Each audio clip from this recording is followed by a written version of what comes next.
T'as déjà eu un truc dur à faire? Tu savais que tu devais le faire, mais t'avais juste pas envie. Comme sortir du lit tôt, finir ce projet ou t'en tenir à une séance de sport.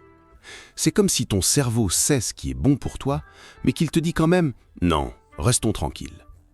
C'est frustrant, et ça te fait te demander comment certaines personnes arrivent à faire des trucs durs tout le temps, alors que nous, on doit se battre contre soi-même rien que pour commencer. Eh bien, il y a une méthode dont tu n'as probablement jamais entendu parler. Une méthode ancrée dans la sagesse orientale ancienne, appelée la méthode du lotus.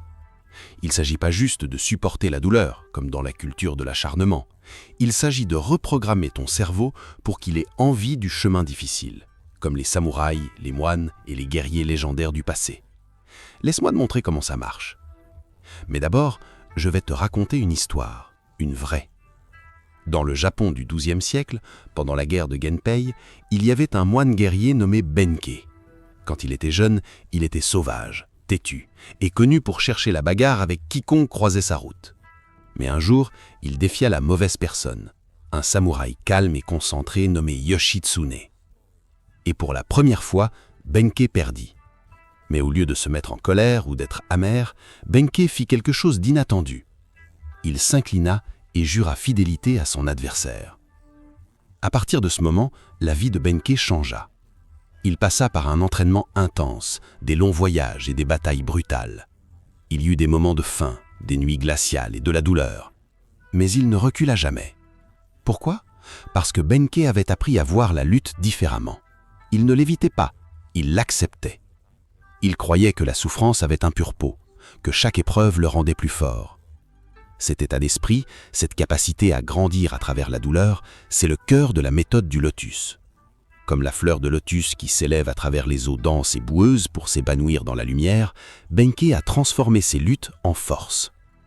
La fleur de lotus est l'un des symboles les plus puissants de la philosophie orientale. Pourquoi? Parce qu'elle pousse dans la boue. Elle ne s'épanouit pas dans des conditions parfaites. Elle s'élève à travers une eau trouble et dense et transforme cette lutte en quelque chose de magnifique.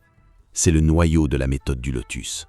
Au lieu d'éviter la douleur, on grandit à travers elle. On entraîne son cerveau à transformer l'inconfort en pouvoir. Alors, comment tu fais? Décomposons-la en 4 étapes simples et puissantes, inspirées par des pratiques anciennes et validées par la psychologie moderne. Étape 1. Nintai, la graine de l'endurance.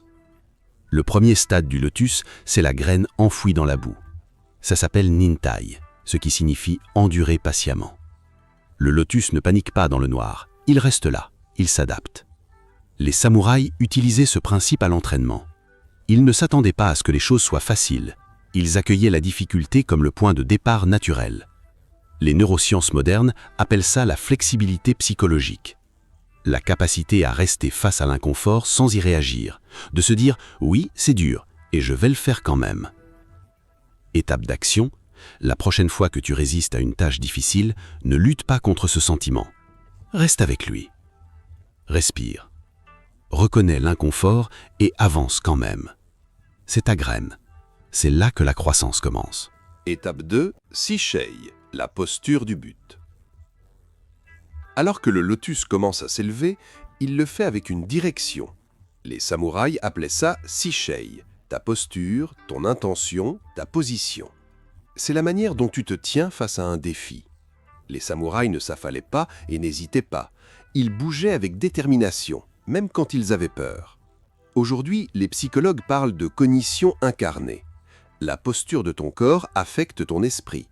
La confiance, la discipline et l'action peuvent commencer par ta façon de te tenir, de respirer et de bouger. Étape d'action, avant de commencer un truc dur, change ta posture. Tiens-toi droit, respire profondément, serre la mâchoire, bouge avec intention et ton esprit suivra. Étape 3, Kancho, le reflet de la croissance. Alors que le lotus approche de la surface, il reflète la lumière au-dessus. Mais il continue de se déplacer dans la boue. C'est Kancho, un terme qui signifie « voir sa vraie nature ». Les samouraïs réfléchissaient constamment à leur progrès, non pas avec orgueil, mais avec lucidité. La science moderne le confirme. L'autoréflexion améliore la motivation et la résilience.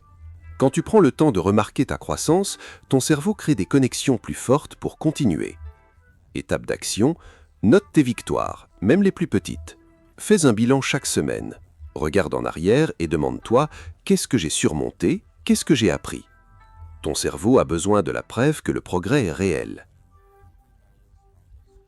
Étape 4, Kaika, l'éclosion à travers la lutte. Finalement, le lotus fleurit, pas dans une parfaite lumière du soleil, mais à cause de sa lutte à travers les profondeurs. Cette étape, c'est Kaika, l'éclosion. Et pour les samouraïs, cela signifiait la transcendance. Atteindre un niveau où la douleur devient un but et la discipline devient une identité. Il ne s'agit pas d'un seul grand moment, il s'agit d'une transformation par la répétition. Les neurosciences appellent ça la neuroplasticité. Plus tu empruntes le chemin difficile, plus il devient facile. Ton cerveau change. Étape d'action, fais de l'inconfort une pratique quotidienne. Choisis une chose par jour qui est dure mais qui a du sens.